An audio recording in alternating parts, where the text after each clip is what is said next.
Combining multiple credit card balances into one payment can simplify debt management and potentially reduce interest costs. Here's how to do it effectively. Assess your debt. Gather statements for all credit cards to understand the total amount owed, interest rates, and minimum payments. Explore consolidation options. Balance transfer.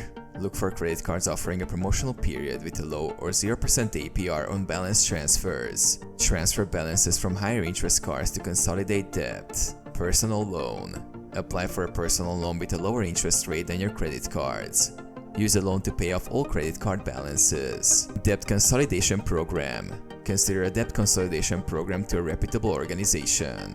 They negotiate with creditors on your behalf to consolidate and manage payments. Compare costs and terms. Evaluate the interest rates, fees, and repayment terms of consolidation options to choose the most cost-effective solution. Apply and manage payments. Apply for the chosen consolidation method.